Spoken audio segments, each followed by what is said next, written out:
it was unbelievable to sit there and watch Donald Trump play a doctor on TV, telling people to try a drug that is used for malaria that is being used in some places right now. Go to my iPad, folks. I want to play this for you, just to show you the kind of nonsense that's coming out of his mouth from the Daily Podium.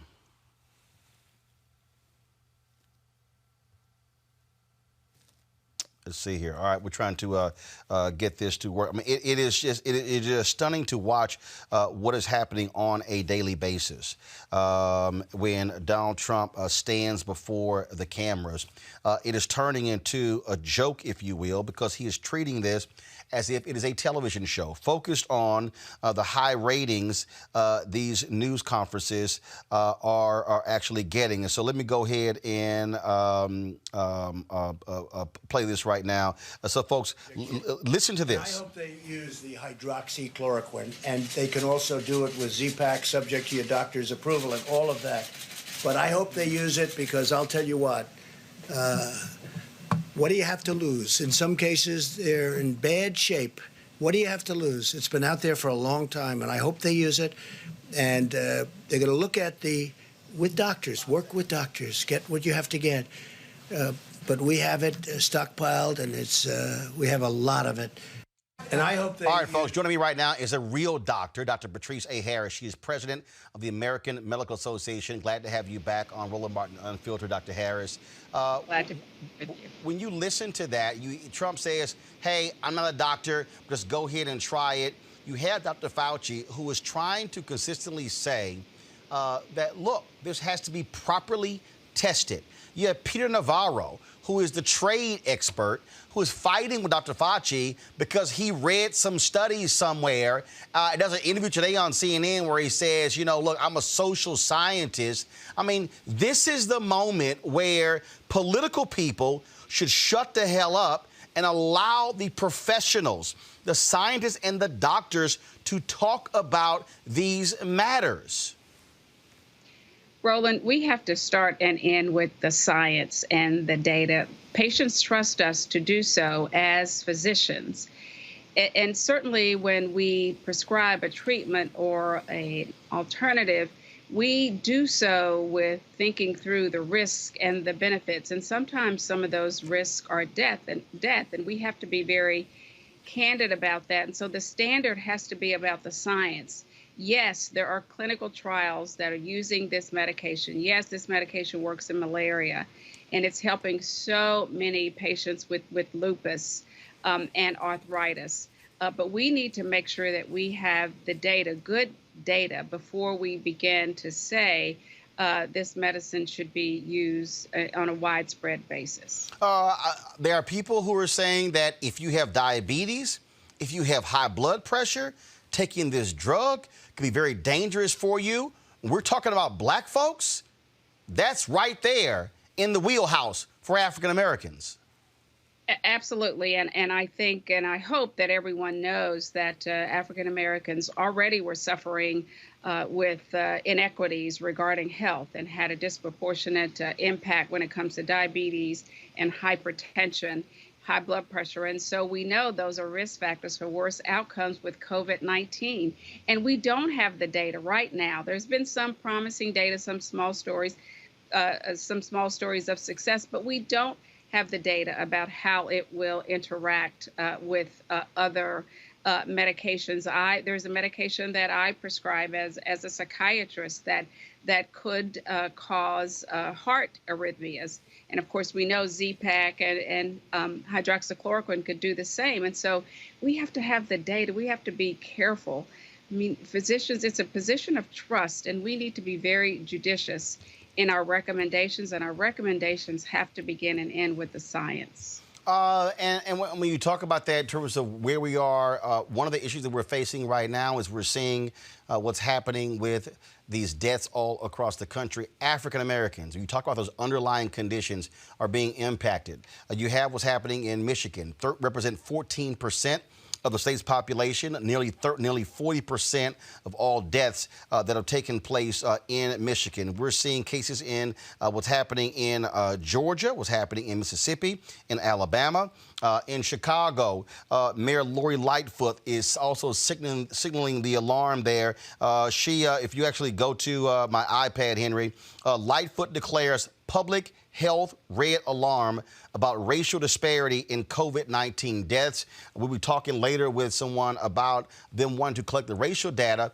We need to have this information, Doctor, if you can actually speak to this, because we have to understand how COVID-19 is impacting people of color, how it's impacting different groups. So just like people say, if you're at a high risk, if you're elderly versus if you're young, we need to also know, are you at a high risk if you're Black?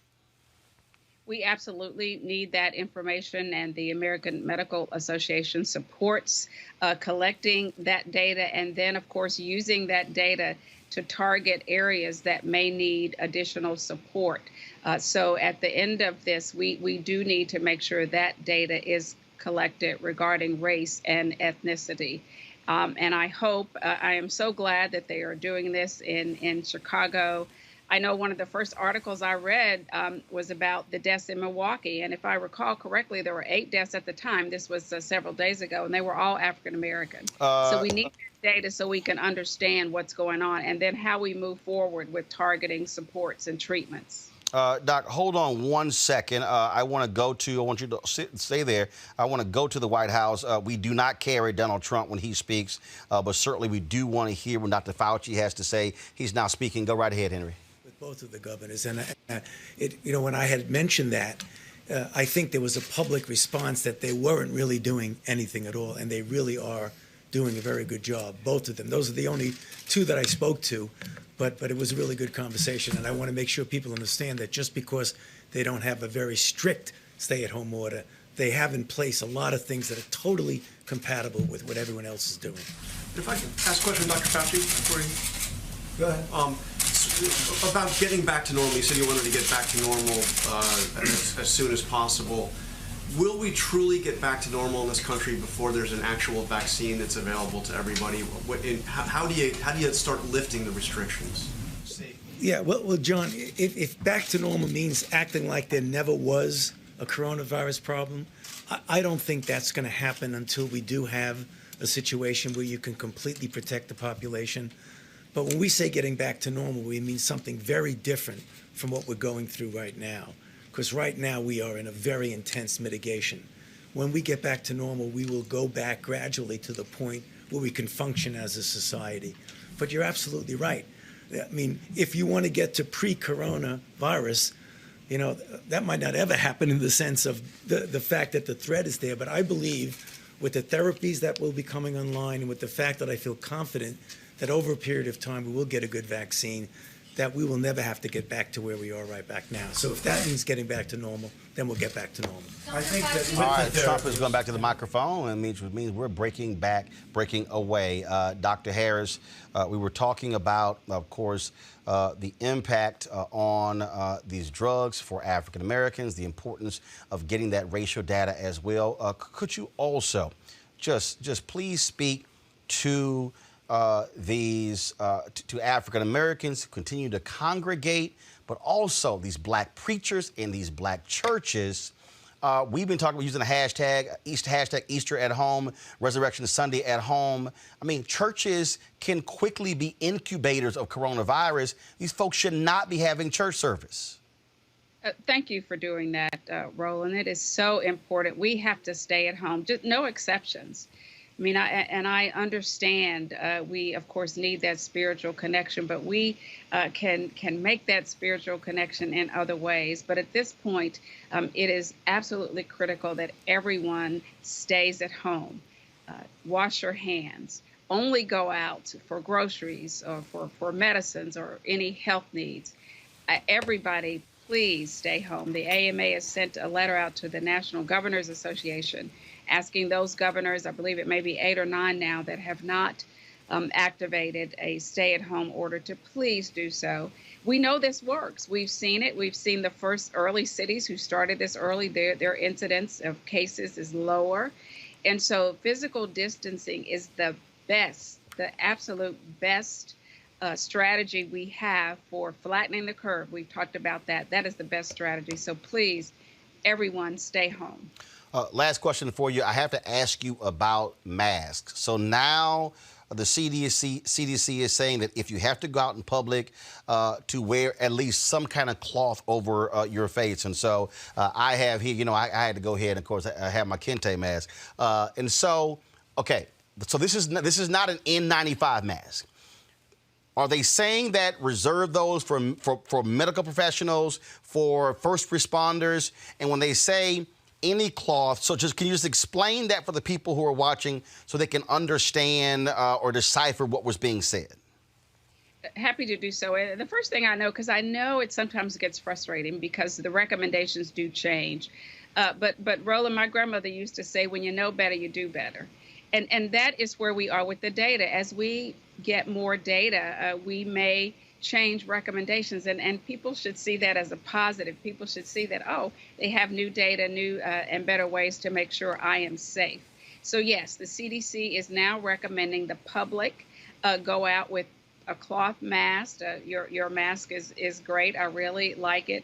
But yes, to your point, not the surgical mask and not the N95 respirator mask. Those should be reserved for frontline workers or other healthcare professionals. So yes, I've seen lots of creative Facebook posts about ways to make masks. Please do that. Remember, that is mostly protecting others from you in case you are infected. We know that you can still infect others if you are showing no symptoms.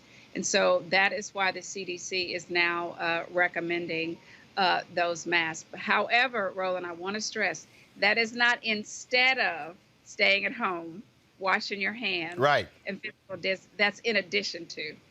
And also, people also need to understand, because like I had somebody who was, when I went out to get gas, and they were like, oh my God, where are your gloves? And they should be covering your head. I was like, yo, calm the hell down. I said, first of all, I'm at the gas. There's no one within 10 feet behind me, no one within 10 feet to my left, to in front or my right. And so they're like, oh my, yeah, but coronavirus is airborne. I'm going, but if there's no one around me talking or coughing, there's nothing that's actually airborne. And so people are totally freaking out.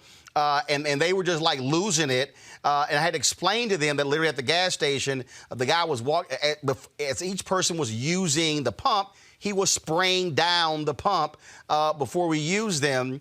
And so some people were using the actual paper towels or the cloths to use the pump. And so people were just totally freaking out. I was kind of like, I need y'all to calm down. Like one woman said, oh my God, you need to be covering your hair because coronavirus could actually infect you through your hair. And I'm like, breathe. Breathe is good. We fear and worry is normal in a situation like this. You know, I'm a psychiatrist, and so I want people to be able to express those emotions. But we want to channel that worry into positive action and not panic. And you're right.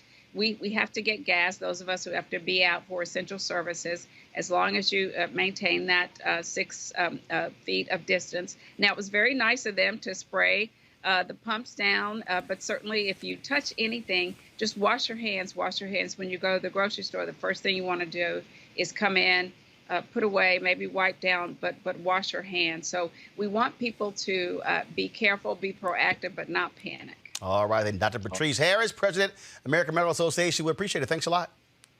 Thank you. All right, folks, we talk about again. Ma'am, I want you to like, share, and subscribe to our YouTube channel, youtube.com/Roland S. Martin. And don't forget to turn on your notifications.